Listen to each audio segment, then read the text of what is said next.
The D-Day is here for us to know the winner of 2022 CAF Player of the Year Award that will be coming up in Morocco. Good one there. Welcome you on the show, 360 Sport on Trust TV. I am Adeni Aji-Shafe. We have to look at that as Nigerian International Asisat Oshwada actually made the final cut in the women's category. Now, quickly, let's start from home scene as we talk about para-sport. In Nigeria, para-sport athletes have really done well for this country, winning so many medals for Nigeria when it comes to international competitions, and also we have to appreciate them. That's why the Federal Ministry of Youth and Sport deemed it fit to inaugurate the Board of Para-Sport Federation that just got constituted recently, and now they are happy they have boards that will be running the affairs of that particular federation for the next 4 years, and they were inaugurated just yesterday at the MK Abiola Stadium at the conference center there. We have the clip of that particular event for you. I will complete the presentation of certificate of returns to the Vice President Bassey, Abdul Munini Abidemi, President, Para Soccer, or be involved in any activity in conflict, either directly or indirectly with this pledge.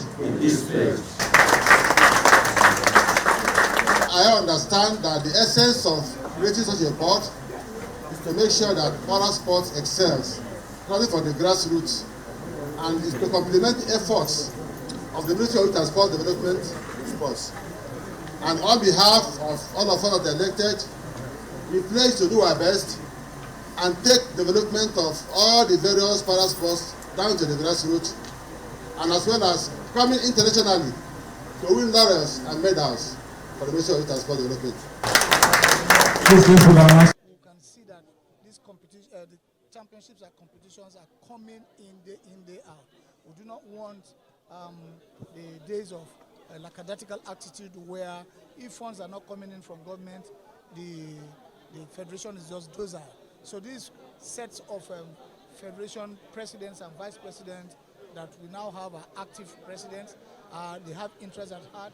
They have all it takes for them to source for resources and also to ensure that they move their federation from where it is to the next level. We have to set a benchmark for them because we just do not want para-table tennis, para-powerlifting and para-athletes to only be the para-sports that will be making us proud at international engagement. So we must give them a set target. We will give them a set target that will enable them to work and to ensure that their federation moves from where it is today to the next level. City volleyball in Nigeria is a new game, but by help of God and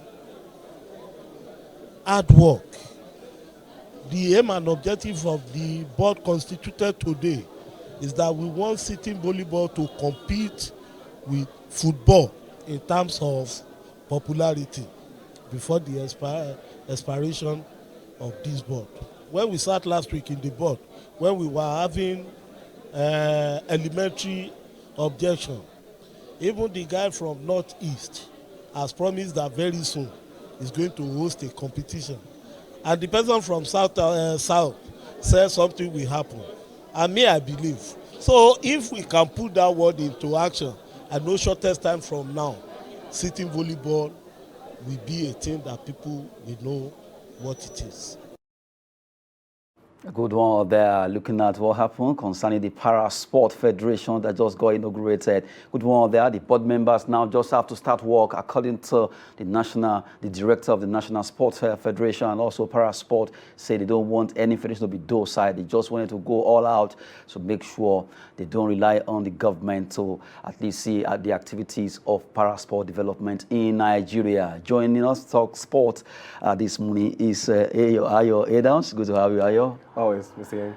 Good one. At least you actually saw that there, and we know that para-sport have really fetched Nigeria a lot of medals, either continental-wise or intercontinental. We know what they've done when it comes to Paralympic Games, what they've done at the Commonwealth Games, and what they've done even at All African Games. And also, this particular set of Nigerians are really doing us proud. We have to appreciate what they are doing. And I love the fact that federal government deemed it fit to at least give them that sense of belonging, to welcome them on the board members, and also charge them to go all out.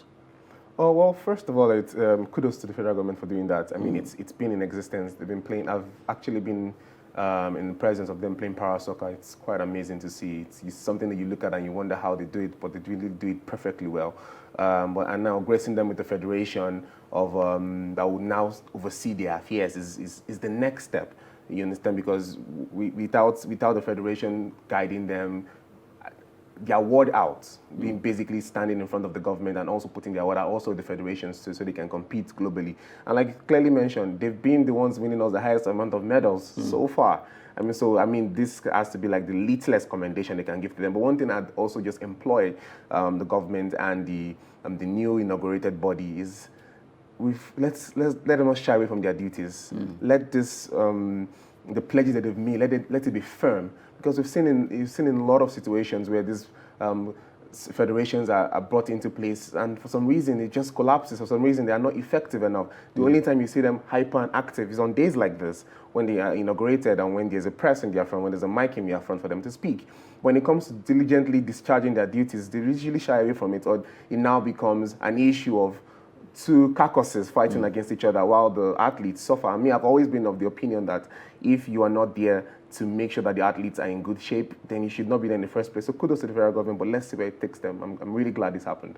Very good. The federal government deemed fit to inaugurate the board members of this Parasport Federation in Nigeria, and hopefully we are going to scoop more medals at the Commonwealth Games. Now, away from that, let's talk about, well, just yesterday, news broke out that the Super Falcons refused to train, that they boycotted training, and it's really gaining a lot of issue here and there. Later, NFF came up that they've spoken to the ladies, and also the Federal Minister of Youth and Sport. The minister actually said, well, to clear the air, they try their best to make sure things work out, but NFF actually got to them late, 2 weeks before the tournament, and from the way it is, just before we entered the studio, while we thought the issue has actually been quashed, news came out that they were supposed to be giving $10,000. Now they are giving $1,000. According to Osasu Obayiwana, who works with BBC, who actually mentioned that, yes, from the way it is, they are giving them 1,000. The lady might not just want to play that game against Zambia tomorrow. What's happening? Why should they play? Honestly, why should they play? We saw them 9 against 11 against the Moroccan team, and they were firm. They took it to the penalty shootout. You could see from their play, you could see from their attitude that they really want to defend this country. They were going for the 10th title. But it's really, it's absurd and irritating that as of 2022, we still have things like this happening. Imagine being owed wages. This is not a competition that was decided a week ago. This is not a competition that they qualified for 3 days ago. This is a competition that they've known that's going to be in existence. This is a competition that was even postponed. To this year. So how in the heavens are the NFF or the ministries claiming that the NFF is submitting the document 2 weeks to go? And also, for the ministry are you not supposed to be the governing body urging? You should have a timetable of what goes on and what doesn't go on. Maybe they're just waiting for the NFF to come up with the plans they have instead of them, because right now, from the way it is, it's very painful that we need to be talking about. It's very shameful. Shameful because this lady, they qualify for Nations Cup since when? Then, as at that time, if NFF are actually dragging feet, maybe the Federal Ministry of Youth and Sport didn't want to interfere by saying, okay, what's the plan on ground? What are you planning concerning these ladies out at WAFCON? How much is the money, or what have you done so far? Let's see your budget.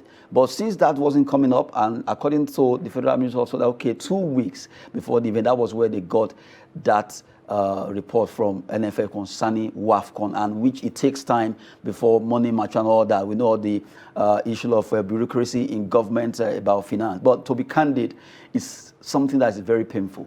For me, I think, why should they not prioritize it? That what I was saying earlier was the Ministry of Sports basically knows how the agenda for the whole year. You should know basically the amount of teams, if it's your under 17s, your under 15s, your under 14s, your senior team, your female team. You should be able to have a timetable of the teams who have qualified for a certain competition this year. That should already urge them to understand that, okay, at so and so months, these people are going for the so and so competitions. The ladies are going for so and so competitions in India. The ladies are going for so and so competitions in Morocco. Now, it's not to interfere. You just send a reminder. NFF, this competition is in a month's time. Are these things ready? It's not about interference. It's just clear communication, which they clearly do not have. It's like you said, it's shameful. It's distasteful to very, talk very about shameful. Because payments. now NFF and Federal Minister of Sport, one way or the other, both of them are to be blamed for this because you can't shift both of them. It's both of because, them. like you said, if the NFF are dragging feet, Ministry of Sport should send a reminder. Are you not going for the World Cup or Nations Cup? What's the plan? What do they need financially? Let's know. Because right now, it's just not too good to hear that the ladies are actually boycotting training. They don't want to play the game against Zambia and all that. It's very shameful. And they know that it's only attitudes like this that will get them to respond. Yes, nobody's blaming the girls. Yeah, we've seen it repeatedly. But the girls, the basketball female team too. We saw what they did before they could even get some of the money. You understand? Same thing with the men's football team.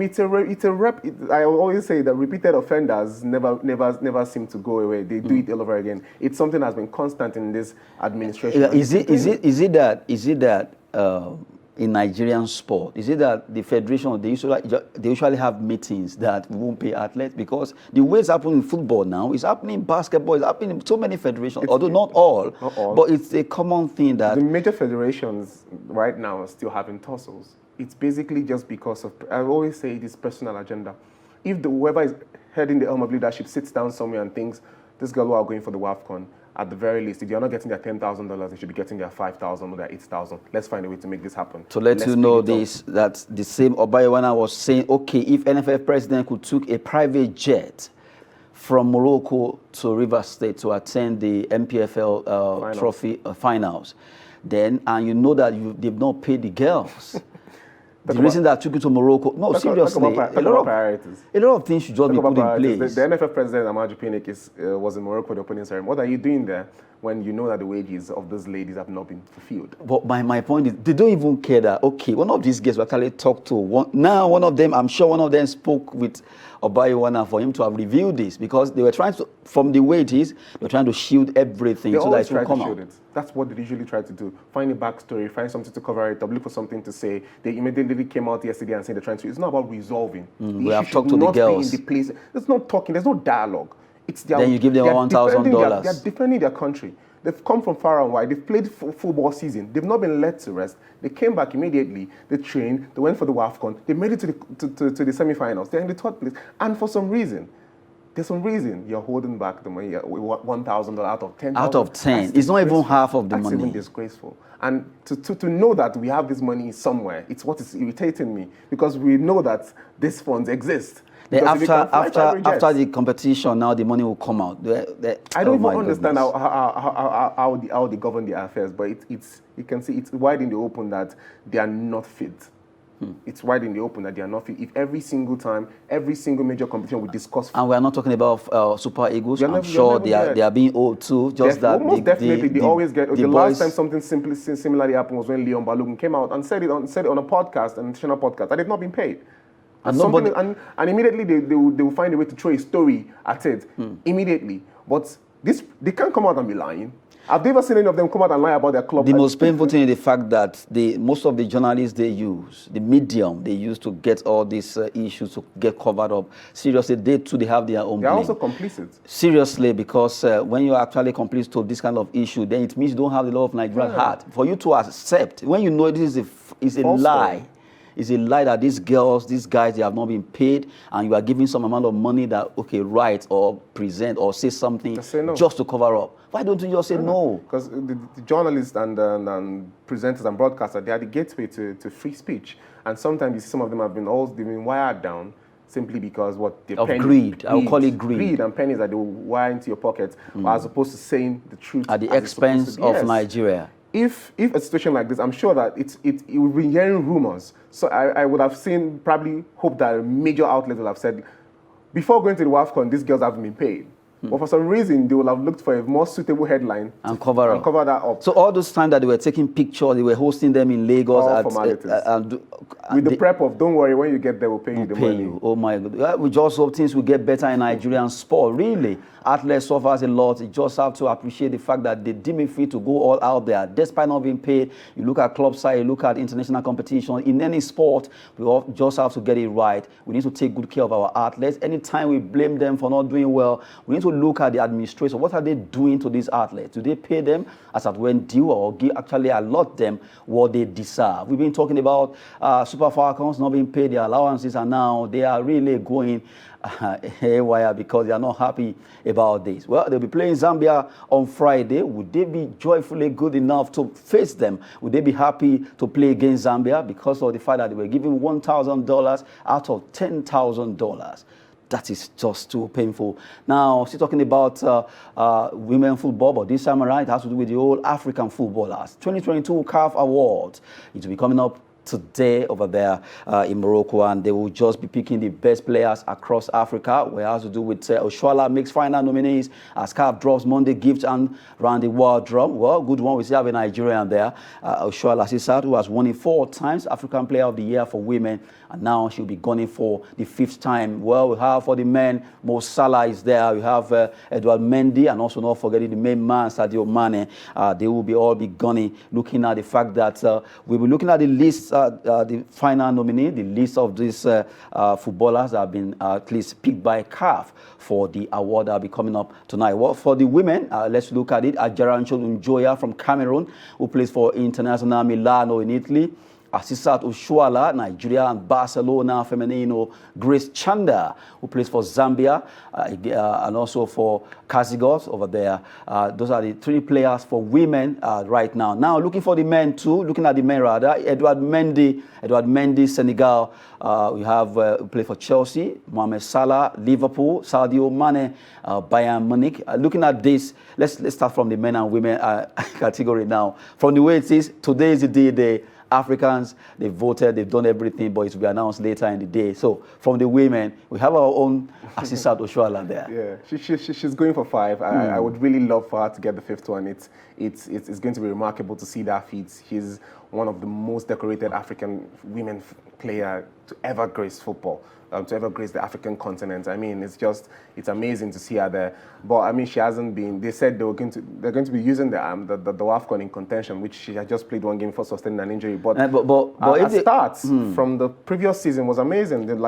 She played with the La Liga Feminine side, Barcelona side. They didn't lose a single game, top scorer. So that's there for her. But another person in there is Grace Chanda. She's amazing. She's quite remarkable. She's won 2 man of the match, women of the match award. From the way it is now, they shouldn't just use only AFCON to judge this. Yeah, they should start from the performance so far, because if you do this, Asisat can't get it. Yes, that's what I was about to say. That if we're using WAFCON as a contention, Grace Chanda will probably be the leader. But if they should consider their performance, talking about the club side and all, well, Asisat really deserves the award. She really does deserve it. She will most definitely. Now for the men, Sadio Mane, Salah, and Edward Mendy. Who do you at least pick as number 1 here? Sadio Mane, undoubtedly. He's had a remarkable season. They won the AFCON. He was instrumental in them winning the AFCON. Liverpool didn't win the Premier League, not the Champions League. They were in the finals, was probably instrumental player there. Even in the League Cups that they won, it was also instrumental in there too.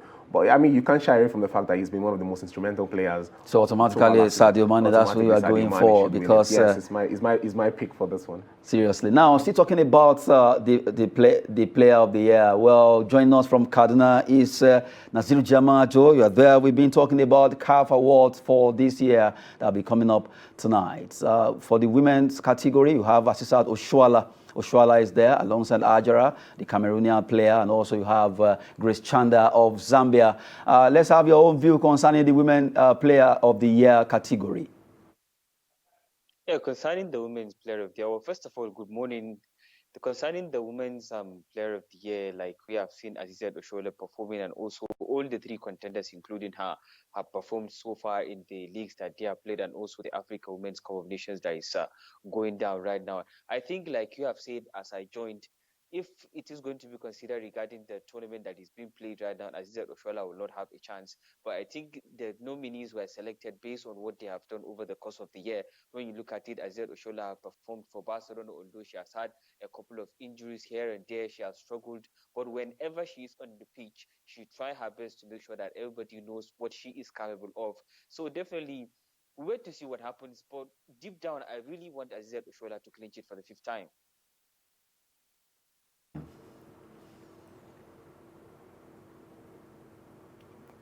Okay, well, from the way this seems Jamajo is not hearing us, but okay, why do you want Asisat Oshoala to win for the 5th time, if by what you just said?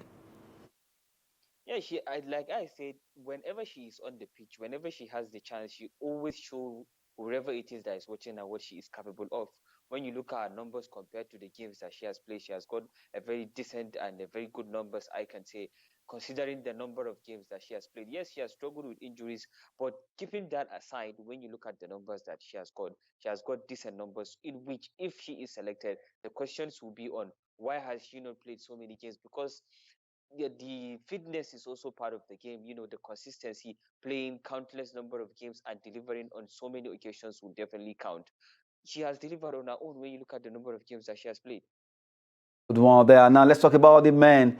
Sadio Mane, well, Mo Salah and Eduardo Mendy, they'll be fighting for this. Who do you think will actually scoop it from your own angle? I think Sadio Mane will go home with the award. I think Sadio Mane will go home with the award. When you look at it against the Egyptian side, against Mo Salah, he has won the Africa Cup of Nations against them. He has also qualified for the World Cup with his team against them, and he has been pivotal in those 2 games. Like in the finals of the Africa Cup of Nations, he scored the winning penalty, although he missed a penalty during the game. And also in the Africa Cup of Nations, he was the best player of the tournament. So that alone, not even considering what he has done for Liverpool during the season, they finished second in the Premier League. They've also finished second in the Champions League. He has had a very fantastic season. But in terms of numbers, Mo Salah has got better numbers. But I think what he has done with the Senegalese national team, yes, that puts him ahead of Sadio Mane. Although Edouard Mendy is also in his team, yeah, he has been part of the team that won the Africa Cup of Nations, and he has done quite excellently well, especially in the Nations Cup. When you look at the way he has saved his side, and also at Chelsea, he has performed well last season. He has kept a couple of clean sheets, and also he has won the Super Cup with them and the FIFA Club World Cup. But still, that doesn't put him ahead of Sadio Mane. I think Sadio Mane will go home with the crown. So sure, that's a good one. Maybe I should name you Sadio Mane then. I'm not from Senegal. Basically, as a patriotic Nigeria, we are all going in for Asisat Oshoala to be able to scoop this, I guess. Yeah, 110%. Nigerian. Right? Just have some fun to it. Thank you very much, Naziru Jamajo from Kaduna. Good to have you on the show. You're welcome.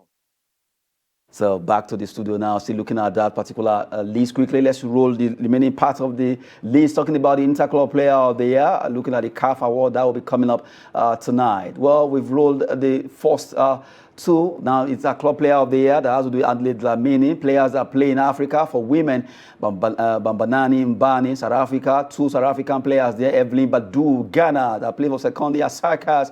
Ladies who has now moved to Alvadnes in Sweden. Interclub player for the men, you have Ashraf Dari of Morocco, who will play with the Athletic Club. Aliou Deng, Mohamed El Shanawi, who play with Egypt, and Al-Ali. And for the young player of the year, well, big one, but although they've dropped Nigerian star Monday Gift there, we have Doris Bodua from Ghana, Evelyn Badu also from Ghana, Yasmin, you have Yasmin Zohar from Morocco, who play for AS Entertain in Morocco for the women version of this particular award there. Well, for the Young Player of the Year and the Interclub Player of the Year, we formerly, before we had Monday Gift, but now she's out. And also for the Young Player of the Year men, Doris Bodua, you have that was actually a mix up there. Yep. Well, from the way it is, this award, everybody is actually tilted towards Sadio Mane picking it, and also having Asisat, maybe. I don't know. We are hoping that she can get because of the injury she sustained after that match against South Africa.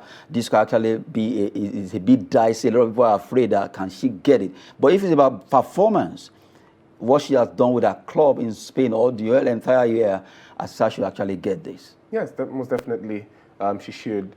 the defeat to Barcelona. The whole season without losing a single game is not. Even though they lost the final of Champions League to Lyon, but the going the whole season, being part of that team, scoring numerous amount of goals. I mean, that should put her in the driving seat. But then, if the AFCON is there, it should be a percentage. And I don't think it should be the highest percentage. But then, when we were looking at it continental-wise, that's the reason why we would look at Sadio Mane.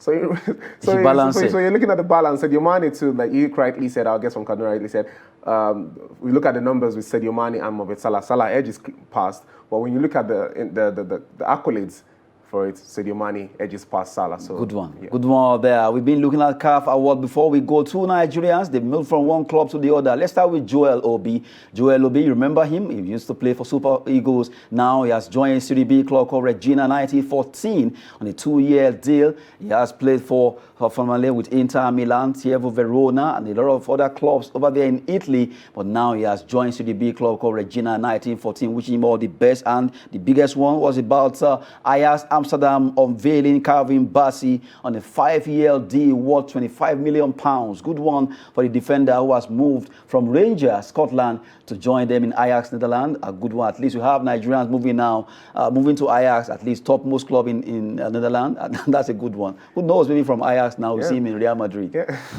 I hope so too. Why are you laughing? Yeah. No, I'm quite glad, because similarly the same thing I was saying to my friend yesterday, that it's really good to see that the youngsters, Nigerian youngsters, are really making the mark in top-flight football. They are being sought after. I mean, Bassey, you can't shy away from the fact he was excellent for Rangers and also in the final. So, I mean, it's a good deal for him. Give him 2-3 seasons. Ajax is a selling club. You might go to a bigger one. So you are laughing because I actually mentioned Real Madrid, right?